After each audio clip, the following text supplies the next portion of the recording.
Welcome to Learning with Dr. Shivangi. Today's topic is Relay Assembly Room Experiments. As in the previous videos, we already started the playlist for the subject Industrial Psychology and also discuss various topics related to it, like various studies like method study, motion studies, work experiment, work measurement, Hawthorne experiments, and so on. So in today's video, we'll discuss about the relay assembly room experiment. You can also watch other videos. Links are provided in the description box.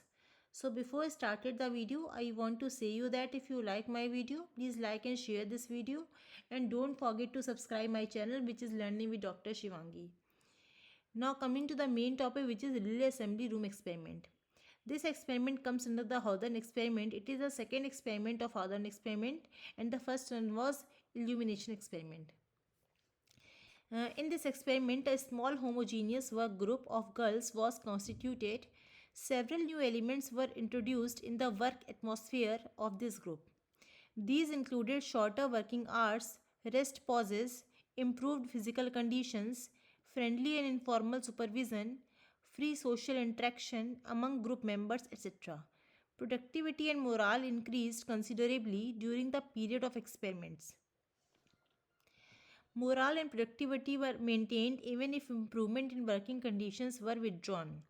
The researchers concluded that socio-psychological factors such as feeling of being important, recognition, attention, participation, cohesive work groups, and non-directive supervision held the key for higher productivity.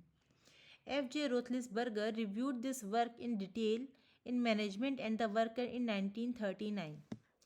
He remarked, such factors as work, such hours of work and wage incentives were not things in themselves having an independent effect on employee efficiency.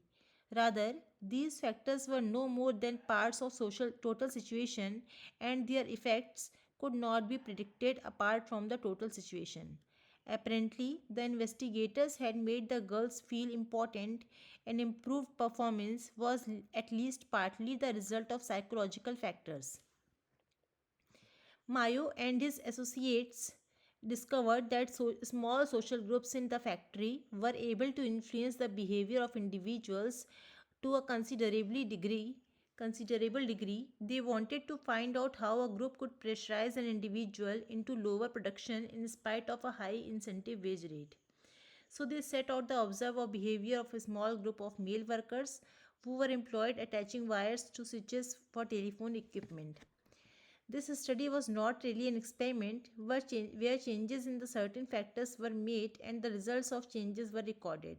It was simply a passive observation and recording of what the group did, with no deliberate changes in working conditions involved. So this is all about the relay assembly room experiment. I again summarizes all the points so that you can easily understand about the topic. So basically in this experiment, a small homogeneous work group of girls was constituted to conduct the experiment or the study, and there's for informal and formal situations supervision is given to the workers to improve the efficiency. And some other group is made for male candidates who was conducted experiment of telephone wires, and study is done on the basis of their efficiency. So this is all about the relay assembly room experiment. If you have any query about this topic, or if you want to know about any other topic related to research methodology, business management, business environment, you can ask me through comment box. If you like my video, please like and share this video, and don't forget to subscribe my channel, which is Learning with Dr. Shivangi. We'll meet in the next video with new topic. Thank you everyone.